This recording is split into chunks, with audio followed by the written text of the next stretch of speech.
The next key is to develop your unique talents and abilities. Every single person is designed from infancy with special talents and abilities that, if you develop them to their height, can enable you to accomplish anything you want in life.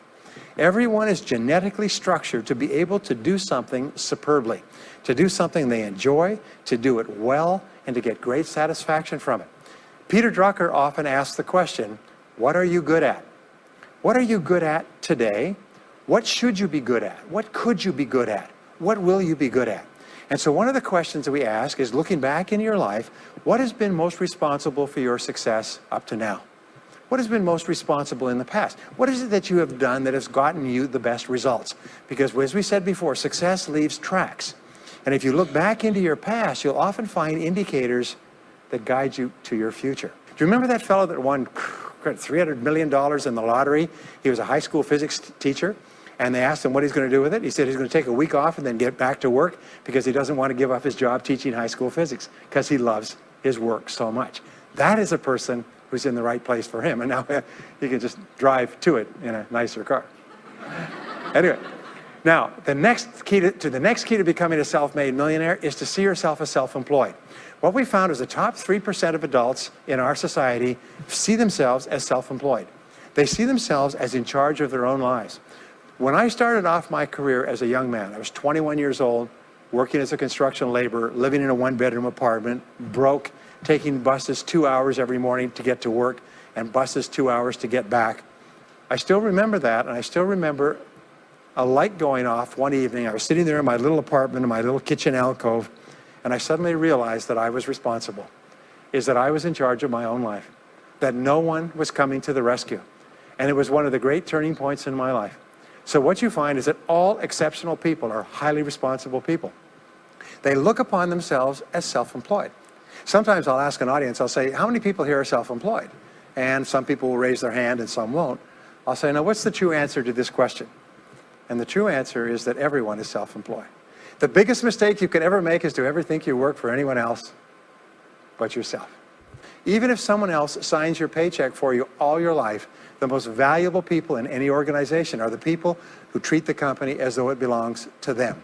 They see everything that happens as affecting them personally. They're not the 9-to-5ers, the no-hopers that say, yeah, well, I go to work. When I'm not at work, I don't think about my work. These people, somebody has told them that's a clever way to think. It's the way losers think. Winners think about their company, and when they're not there, they think about how they can do it better. When something happens in their company, they take it personally because they see themselves as highly responsible. As a result, they're paid more, they're given more educational opportunities, they're promoted faster, and these are the people that eventually, like cream, rise to the top of every organization and every industry, the top 3%. The next key to becoming a self-made millionaire is to develop a clear sense of direction. Developing a clear sense of direction means that you need to become intensely goal-oriented. We find that all successful people are goal-oriented. There's an old saying, you can't hit a target that you can't see.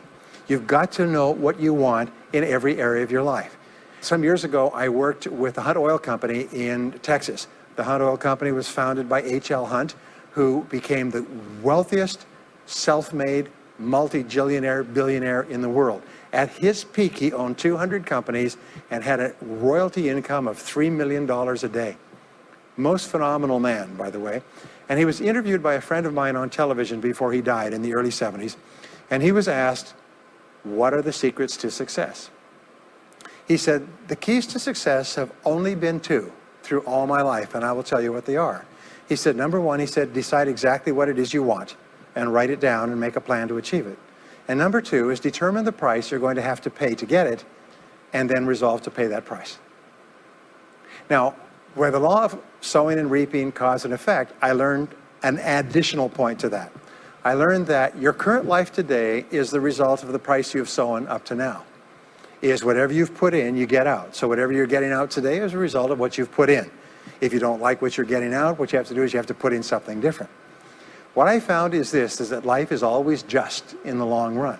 So therefore, life says this, is there's a price you have to pay, and there's two qualities. First of all, you have to pay the price in full for your success of study, preparation, hard work, and so on. And second of all, you have to pay the price in advance. You don't get it afterwards.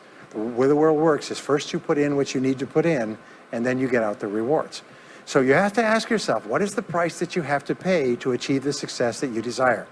And you have to write it down and make a plan and work on it every day.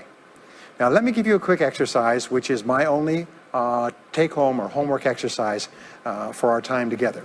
I want you to take a piece of paper like this and write down 10 goals that you'd like to accomplish in the next 12 months.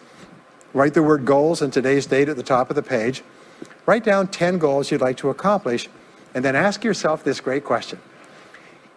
If you could only accomplish one goal on this list, but you could accomplish it within 24 hours, which one goal would have the greatest positive impact on your life? Now this is a great question because it'll usually jump out at you. You say, that's the one. If I had this, that would have more of an impact on my life than anything else. Sometimes it's a financial goal, sometimes it's a health goal, sometimes it's a relationship goal.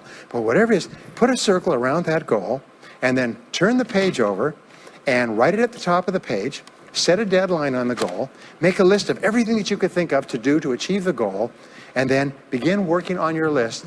And here's the kicker, do something every day. Do something every day that moves you one step forward towards your major goal. My promise to you that this exercise, selecting your most important goal, making a plan, and working on it every day, will change your life in ways that you cannot imagine. They say that people begin to become great when they determine their major definite purpose, their number one goal, and work on it every day. It is the secret to becoming a self-made millionaire. It's the secret to great success in life. My promise to you is a week, a month, a year from now, you'll look back and you'll be absolutely staggered at the difference it makes. I was giving a seminar not long ago, and a gentleman came up to me. He said, you know that goal setting exercise? It changed my life 10 years ago. He said, I was broke, I was divorced. He says, I was an alcoholic, and somebody dragged me to one of your seminars. He said, and I did that exercise and I picked my major goal. He said, it changed my life. I said, in what way? He said, today, he said, I'm worth $40 million. I said, wow. He said, yes, and I owe it to that lesson.